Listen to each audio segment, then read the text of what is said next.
सुप्रभात। मैं हूं जगेंद्र राणा। आज की हमारी आध्यात्मिक चर्चा का विषय है सूरदास। सूरदास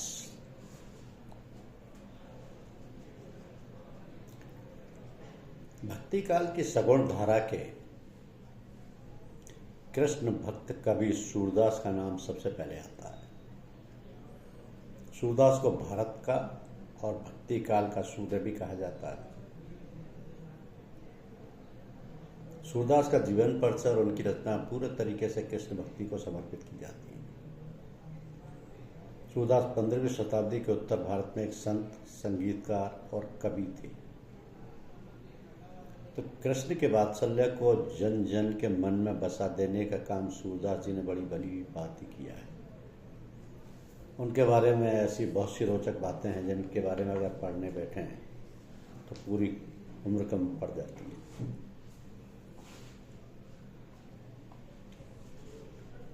सूरदास जी का वात्सल्य वर्णन करें तो कृष्ण काव्य धारा के इस महान कवि का जन्म 1478 में 1478 में सिंगी गांव में हुआ था।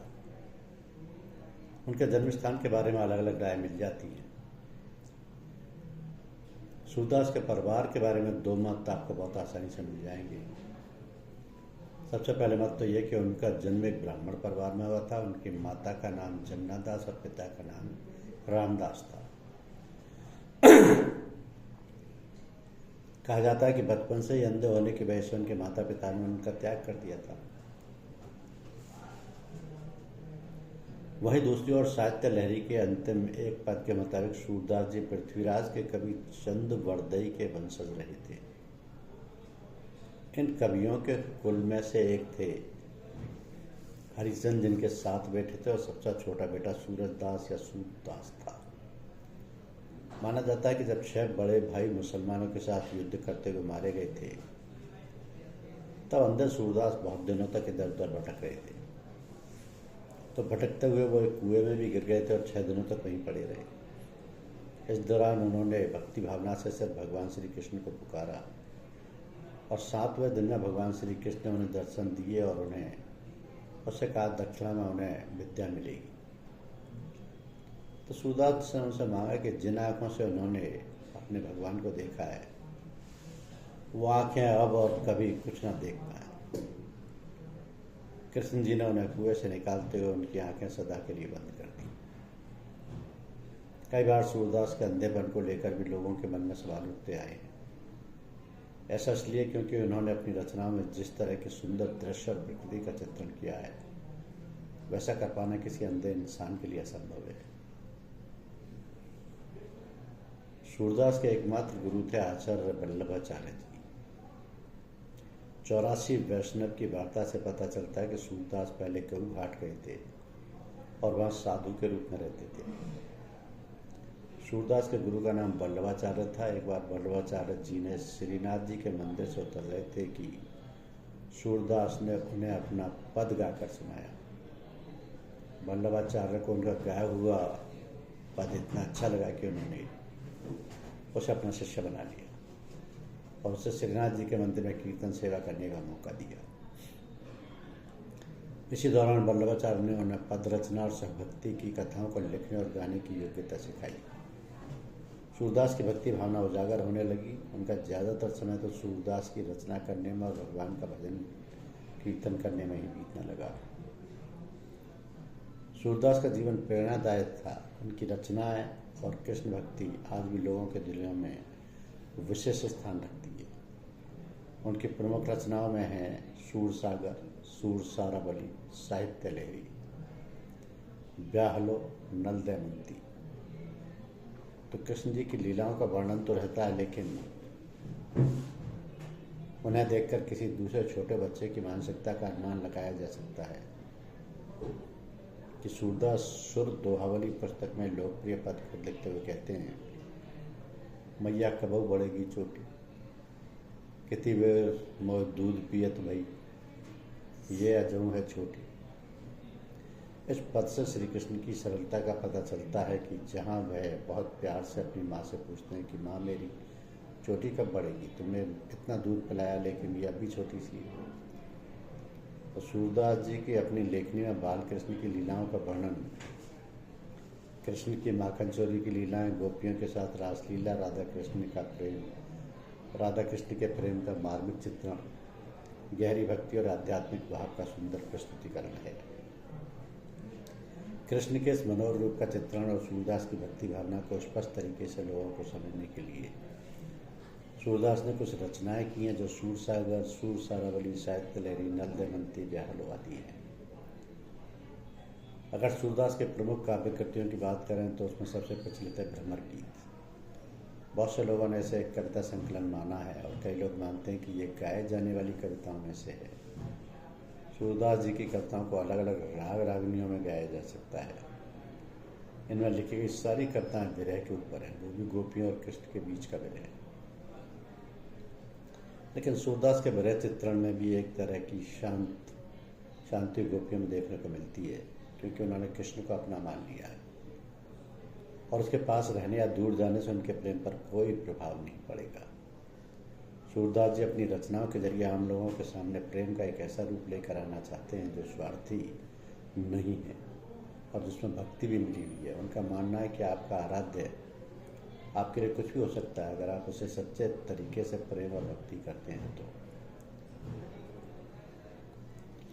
सूरदास जी की इस रचना सूर सागर एक प्रसिद्ध रचना है जिसमें कृष्ण की लीलाओं का विस्तृत वर्णन है। इसमें लगभग 1,00,000 पद थे, लेकिन वर्तमान में लगभग 8,000 पद ही उपलब्ध हैं।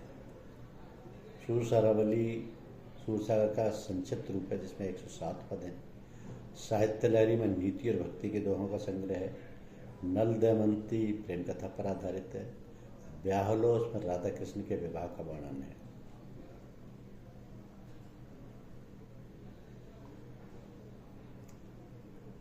तो सूर सागर को 12 स्कंदों में बांटा गया है, जैसा श्रीमद् भागवत गीता में भी देखा जाता है। लोगों के मुताबिक इसमें कुल 4,926 पद लिखे गए हैं।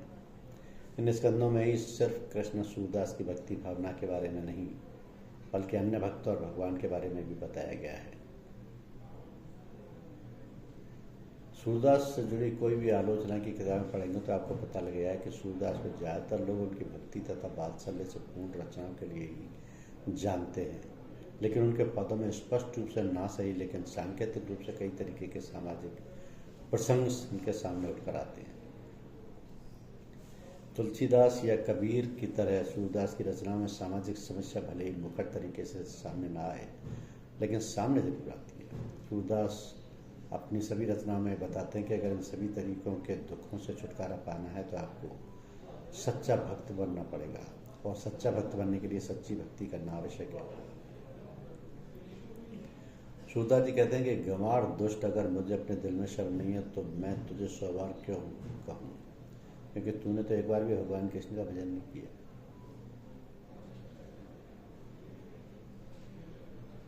सूरदास जी अंधे तो अवश्य थे, लेकिन सोचने वाली बात यह है कि अंधे होने के बावजूद उन्होंने इतनी रचनाएं कैसे की होंगी।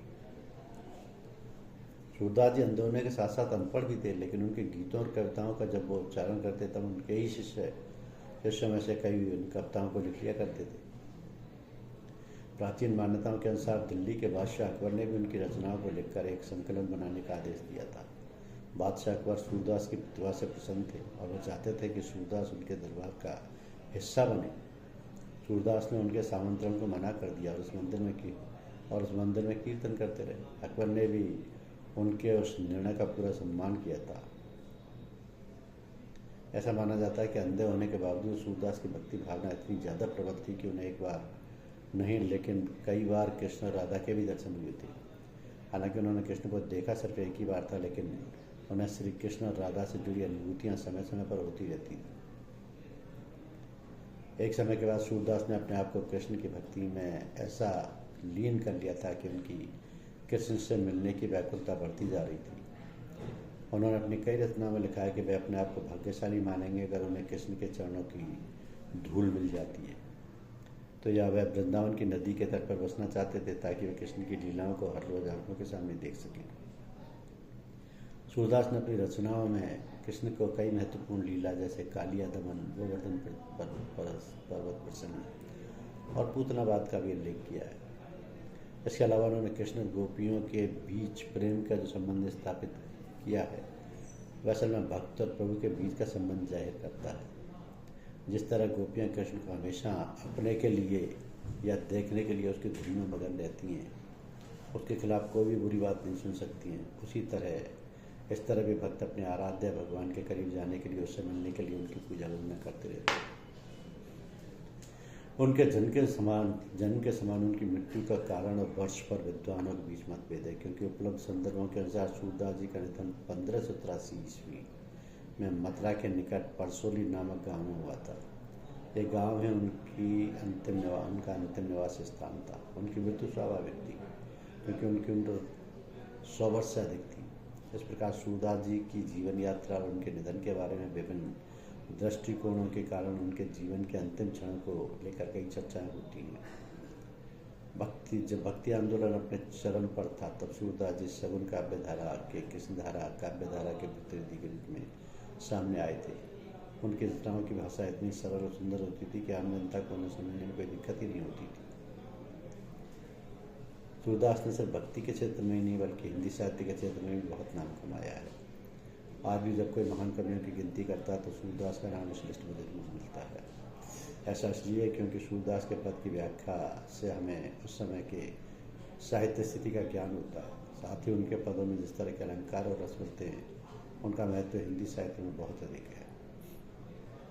सूरदास ने अपनी रचना में संस्कृत का उपयोग न करके अवधी भाषा का सहारा लिया है, जिसकी मदद से हिंदी भाषा आगे चलकर और भी ज़्यादा साफ और प्रकट तरीके से लोगों के सामने आई। सूरदास साफ ब्रज भाषा का प्रयोग करते थे। उन्हें ब्रज भाषा का सर्वश्रेष्ठ कवि कहा जाता है। कृष्ण के बाल लीलाओं का, राधा कृष्ण के प्रेम का और गोपियों के साथ विरह वेदना का दिल छू जाने वाला मार्मिक चित्रण सूरदास जी ने बड़ी सफलतापूर्वक किया है।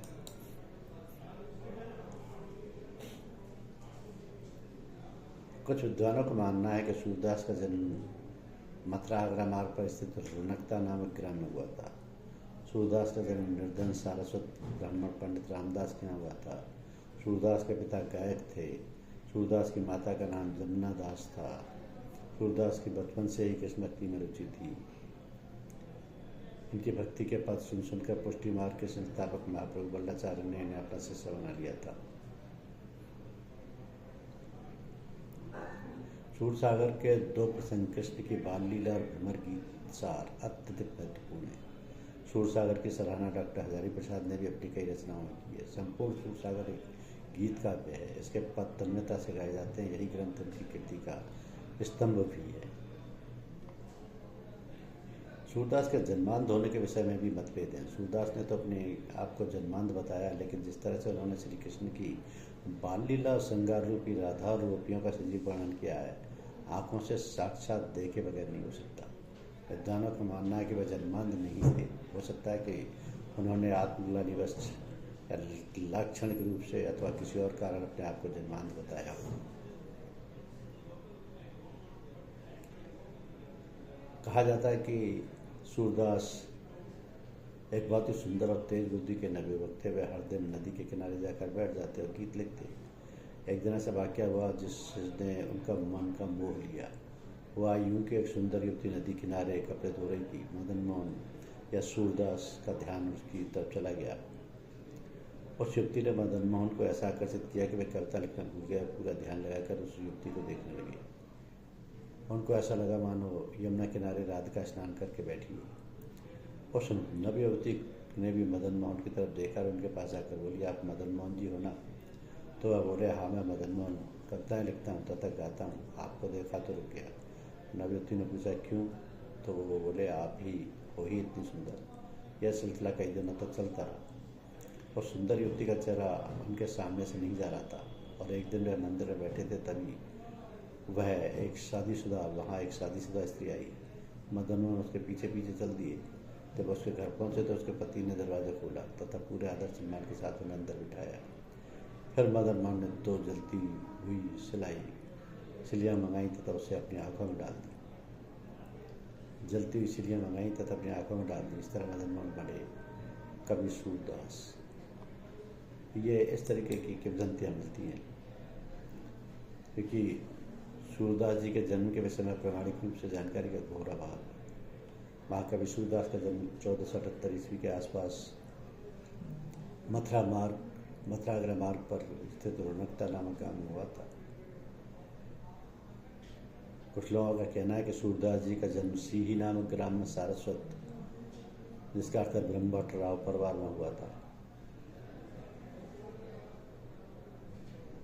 तो सूरदास का जन्म 1540 ईस्वी के लगभग ठहरता है, क्योंकि वल्लभ संप्रदाय में ऐसी मान्यता है कि वल्लभाचार्य सूरदास से 10 दिन बड़े थे और वल्लभाचार्य का जन्म संवत की वैशाख कृष्ण एकादशी को हुआ था। इसलिए सूरदास की जन्म तिथि वैशाख शुक्ल पक्षवी संवत 1535 समीचीन जान पड़ती है। अनेक प्रमाणों के आधार पर उनकी मृत्यु संवत 1620 से 1648 ईस्वी के मध्य स्वीकार किया जाता है। क्योंकि सूरदास की आयु सूरावली के अनुसार उस समय 67 वर्ष थी। 84 वैष्णव की वार्ता के आधार पर उनका जन्म रोनकता अथवा रेणु के क्षेत्र वर्तमान जिला आगरा अंतर्गत में हुआ था। मथुरा और आगरा के बीच के घाट पर ये निवास करते थे, तो वल्लभाचार्य से उनकी भेंट वहीं पर हुई थी। भाव प्रकाश में सूर का जन्म स्थान सीही नामक ग्राम बताया है। वे सारस्वत, जिसका अर्थ ब्रह्मभट्ट थे और जन्म के अंधे थे। आइन अकबरी तथा मुतखबुत तबारिक के अनुसार सूरदास को अकबरी के दरबारी संगीतज्ञों ने माना है।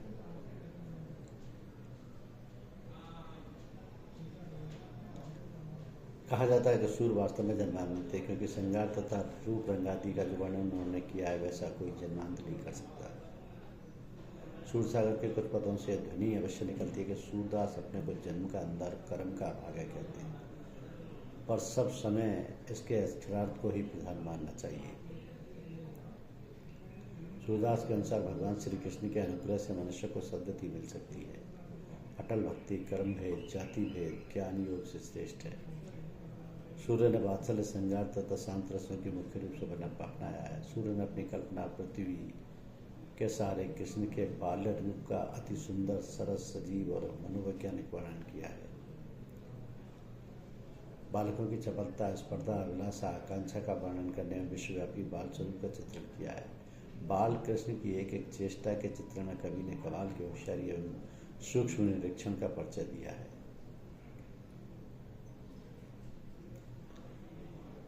सूर ने विनय पद भी रचे हैं, जिसमें उनकी दास्य भावना कहीं कहीं तुलसीदास से आगे बढ़ जाती है। जैसे हमारे प्रभु अवगुण चितना धरो, संदर्शी है मान तुहारो, सोई पार करो। सूर ने स्थान स्थान पर कूट पद भी लिखे हैं। प्रेम के स्वच्छ और मार्जित रूप का चित्रण भारतीय साहित्य में किसी और कवि ने नहीं किया। यह सूरदास की अपनी विशेषता है। वियोग के समय राधिका का जो चित्र सूरदास ने चित्रित किया है वह प्रेम के योग्य है। सूर का काव्य भाव पक्ष की दृष्टि से ही महान नहीं है, कला पक्ष की दृष्टि से ही उतना ही महत्वपूर्ण है। सूर की भाषा सरल, स्वाभाविक तथा वाग्वैदिकपूर्ण है। अलंकार योजना की दृष्टि से भी उनका कला पक्ष संबल है।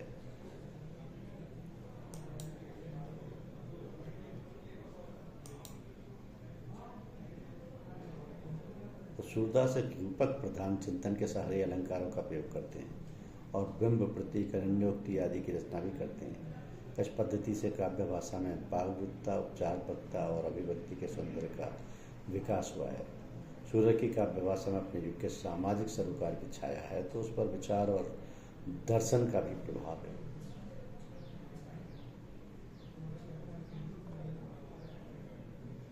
सूर्य ने वात्सल्य, श्रृंगार और शांत रसों को मुख्य रूप से अपनाया है। सूर्य ने अपनी कल्पना और प्रतिभा के सहारे कृष्ण के बाल्य रूप का अति सुंदर, सरस, सजीव और मनोवैज्ञानिक वर्णन किया है। सूरदास जाने माने कवि हैं, वह एक श्रद्धेय कवि और गायक भी। धन्यवाद।